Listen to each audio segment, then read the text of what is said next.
कि हमारे देश के 12 करीब लड़के जिनको धोखा देकर, नौकरी का धोखा देकर इनको रशिया लेकर गए और वहाँ पर एजेंट्स ने इनको कहा कि सिक्योरिटी में काम करना है, बिल्डिंग की सिक्योरिटी में, और उसके बाद इनको धोखा देकर ले जाकर वॉर फ्रंट पर रशिया यूक्रेन की जहाँ जंग हो रही है वहाँ पर इनको लेकर चले गए। और इसमें तेलंगाना के 2 लड़के हैं, कर्नाटका गुलबर्गा के 3 लड़के हैं, गुजरात का एक लड़का है हेमल अश्विन भाई, कश्मीर के 2 हैं और काशगंज उत्तर प्रदेश का एक है।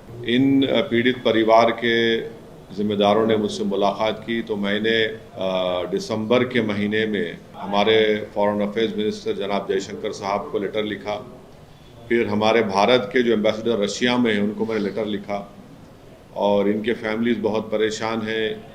और जो एजेंट्स हैं, इन एजेंट्स ने, एक एजेंट तो बैठा हुआ है दुबई में और उसका नाम है फैसल ख़ान और बाबा व्लॉग्स के नाम से वो एक चलाता है।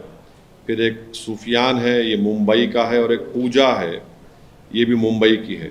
इन तीनों ने इन बेरोज़गार नौजवानों की बेरोज़गारी का फ़ायदा उठाकर इनको धोखा देकर रशिया भिजाकर इनको वहाँ पर यूक्रेन की जंग के मैदान में पहुँचा दिया।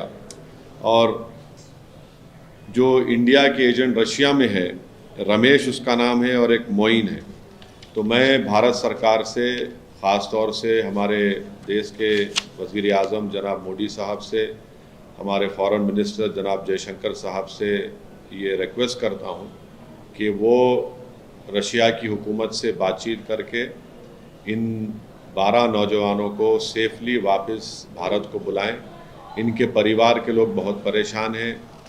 उन लड़कों ने अपना वीडियो भी जारी किया कि कैसे उन पर कई मरतबा जंग के मैदान में उनको छोड़ दिया गया, फायरिंग हुई उनके ऊपर, और उसमें से एक उनके साथी जो लड़का था उसकी हत्या भी हो गई, उसका कत्ल हो गया। तो ये इनके परिवार बहुत परेशान है और आप अंदाज़ा भी नहीं लगा सकते उनके माँ बाप, उनके रिश्तेदार किस तरह से कर्ब से अपनी ज़िंदगी गुजार रहे हैं। तो उम्मीद करता हूँ कि भारत सरकार फ़ौरन अपने असर और रसूख़ात को इस्तेमाल करते हुए रशिया की गवर्नमेंट से कहेंगे और इन नौजवानों को सेफली बहिफाजत भारत को लेकर आएंगे। सर, ये जो पूरा रैकेट है एजेंट्स के द्वारा यूट्यूब और सोशल मीडिया के द्वारा ऐसे यूज किया जा रहा है, यूज करके लालच देकर बेरोजगार युवाओं को भेजा जा रहा है जंग के मैदान में, इसके ऊपर भी आप चाहेंगे कि मिनिस्ट्री गवर्नमेंट ऑफ इंडिया कोई एक्शन ले? नहीं, ये सबसे पहली बात यह है कि ये जो एजेंट दुबई में बैठा है, अगर वो भारत का शहरी है तो हम आराम से, क्योंकि दुबई यूएई भारत का एक हमारा स्ट्रेटेजिक पार्टनर है, हम इसको वहाँ से बुला सकते हैं। और ये जो सूफियान और पूजा हैं, इनको भी अगर ये भारत में है तो इनको फ़ौरन इनके ऊपर एक्शन लेना चाहिए।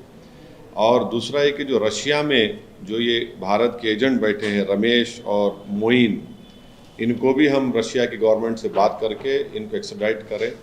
ये भारत के नौजवान, बेरोज़गार नौजवानों का एक्सप्लॉयटेशन कर रहे हैं और यकीनन नौजवान चाहता है कि उसको नौकरी मिले, तो इन लोगों को झांसा देकर, धोखा देकर और जंग के मैदान में लाकर छोड़ दिया जा रहा है। ये सिविलियन लोग हैं, ये कभी ज़िंदगी में ना कभी बंदूक उठाए, ना इनको गोली मालूम, ना इनको इस तरह के माहौल को उन्होंने कभी देखा है।